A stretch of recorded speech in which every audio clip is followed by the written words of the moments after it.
ગ્રામ પંચાયતના ઓડિટને સૌથી મોટા સમાચાર મળી રહ્યા છે। ગ્રામ પંચાયતે ઓડિટ માટે જરૂરી દસ્તાવેજો રજૂ કરવા પડશે।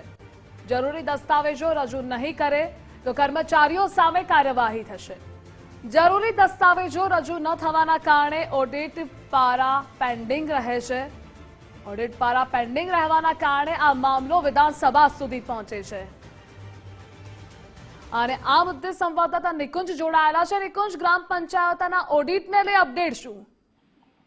વિકાસ પંચાયત ગ્રામ ગૃહ નિર્માણ અને ગ્રામ વિકાસ વિભાગ તરફથી એક પરિપત્ર ઇસ્યુ કરવામાં આવ્યો છે, જે પરિપત્રની અંદર ગ્રામ પંચાયતોના ઓડિટને લઈને તાકીદ કરવામાં આવી છે કે ગ્રામ પંચાયતોની ઓડિટ માટે જરૂરી દસ્તાવેજો જે છે તે રજૂ કરવા પડશે।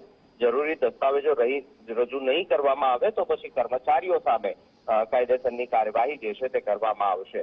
મહત્વનું છે કે ઓડિટ પેરા પેન્ડિંગ રહેવાના કારણે જ્યારે પણ ઓડિટ અહેવાલ વિધાનસભા ગૃહની અંદર પસાર થતો હોય છે ત્યારે તેની અંદર વિધાનસભામાં પેરા પેન્ડિંગ રહેતો હોય અને તેની ગંભીર ભૂલો સામે આવતી હોય, તે પ્રકારની બાબતો સામે આવતી હોય છે અને તેને જ લઈને આ વિભાગ તરફથી પરિપત્ર ઇસ્યુ કરવામાં આવ્યો છે। તાલુકા વિકાસ અધિકારી ને ઓડિટ માટે જરૂરી દસ્તાવેજો રજૂ ન કરતા કર્મચારીઓ સામે પગલાં લેવા માટેની પણ સૂચના આપવામાં આવી છે અને પંચાયત વિભાગે આ મહત્વનો પરિપત્ર જે છે તે ઇસ્યુ કર્યો છે। નિકુંજ, જોડાવા બદલ આભાર આપનો। અને આ મુદ્દે ન્યૂઝ વોર રૂમથી સહયોગી વિજય જોડાયેલા છે। વિજય, ગ્રામ પંચાયતના ઓડિટને લઈ નિર્ણય શું છે? કયા દસ્તાવેજો રજૂ કરવા પડશે? બિલકુલ ધ્રુવિશા, જે પ્રકારે રાજ્ય સરકારે આ જે નિર્ણય કર્યો છે એ નિર્ણય છે પંચાયતથી જ ભ્રષ્ટાચારના મૂળિયા ઉખેડી ફેંકાય તે પ્રકારની કામગીરી માટેનો એક પ્રથમ પગલું કહી શકાય। કારણ કે ગ્રામ પંચાયતના વિકાસ થકી જ રાજ્યનો વિકાસ થાય છે ને એના માટેની જે વિકાસ ગ્રાન્ટો ફાળવવામાં આવે છે ક્યાં વપરાય છે, કઈ રીતના વપરાય છે ને તેનો હિસાબ શું, તો એ અંગે જ્યારે વિધાનસભાની અંદર પ્રશ્નોત્તરી કાળ દરમિયાન પૂછવામાં આવે છે એ દરમિયાન ઘણી બધી વિગતો છે તે અધૂરી રહી જાય છે ને તેને જ કારણે કેગના રિપોર્ટની અંદર પણ ખોટું મૂલ્યાંકન થતું હોય ગ્રાન્ટોનું, તે પ્રકારનો એક અંદેશો છે ને તેને જ પગલે રાજ્ય સરકારે આ સમગ્ર મામલાને ધ્યાનપૂર્વક લઈને અત્યારે જે પ્રકારનો એક પરિપત્ર કર્યો છે કે ગ્રામ પંચાયતે જ ઓડિટ છે એ વ્યવસ્થિત રીતે કરવું પડશે। જો ઓડિટ માટેના તમામ દસ્તાવેજો પૂરા નહીં હોય તો જે તે જવાબદાર અધિકારીઓ સામે કાર્યવાહી કરાશે ને તે માટે જવાબદાર અધિકારીઓને સૂચના પણ આપી દેવાય છે। પરંતુ આ જે પરિપત્ર પંચાયત ગ્રામ ગૃહ નિર્માણ અને ગ્રામ વિકાસ વિભાગ દ્વારા જે કરવામાં આવ્યો છે પંચાયતી રાજ સમિતિ સંદર્ભમાં કે જેમાં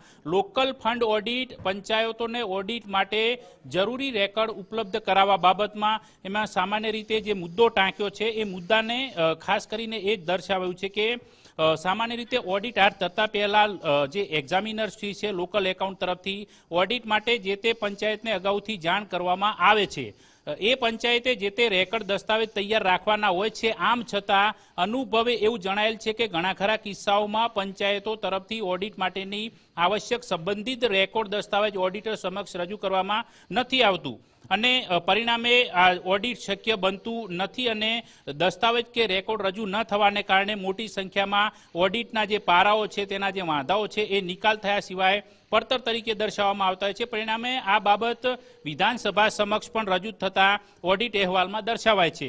જે ગંભીર બાબત છે ને આ પ્રકારના ઓડિટ અને વાંધાઓના નિકાલ કરવા માટે બિનજરૂરી પત્ર વ્યવહાર કરીને ખોટો સમય પણ વેડફાય છે ને આથી આ તમામ જે હકીકતો છે તેને ધ્યાને લઈને પ્રાથમિક તબક્કામાં જ નિકાલ થાય તે માટે ઘણું આવશ્યક છે અને એના માટે થઈને જે પરિપત્ર ક્રમાંક છે જે અગાઉ થયેલો છે 1988ના પરિપત્ર ક્રમાંકને પણ આની અંદર સંદર્ભ તરીકે ટાંકીને કહેવામાં આવ્યું છે કે ઓડિટરને જરૂરી રેકોર્ડ ઉપલબ્ધ કરાવવાનું થાય એ જવાબ થાય તે જોવાની, તેમજ જે કિસ્સામાં રેકોર્ડ ઉપલબ્ધ ન થાય તો કર્મચારીને અધિકારી સામે જરૂરી પગલાં લેવાય તે જોવાની જવાબદારી તાલુકા વિકાસ અધિકારી જિલ્લા વિકાસ અધિકારીની રહે છે।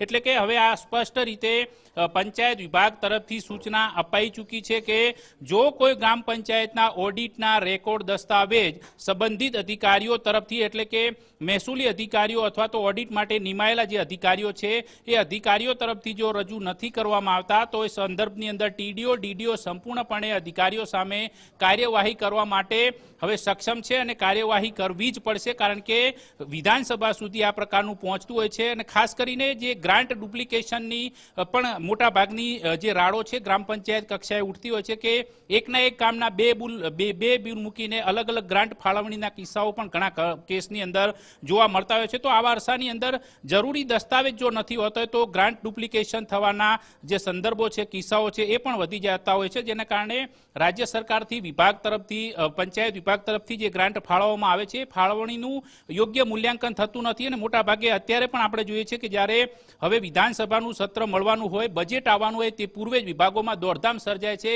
કે ઘણી બધી ગ્રાન્ટો વપરાયા વગર પડી રહેતી હોય છે અને છેલ્લી ઘડીએ મિટિંગોનો દોર કરીને એ ગ્રાન્ટોનો નિકાલ માટે અથવા વાપરવા માટેના યોજનાઓ બનાવવા અને તેના અમલીકરણ માટે દોડધામ સર્જાતી હોય છે. આવા કિસ્સાની અંદર જો પંચાયત લેવલથી જ યોગ્ય કામગીરી થશે તો વિધાનસભા કક્ષાએ એટલે કે રાજ્ય કક્ષાએ તેનું યોગ્ય મૂલ્યાંકન થઈ શકશે અને તેના કારણે જે કોઈ પણ વાંધા વચકાઓ ઊભા થાય છે અને જે મુશ્કેલીઓ પેદા થાય છે એનો યોગ્ય નિકાલ આવી શકશે. જે વિજય જોડાવા બદલ આભાર આપનો.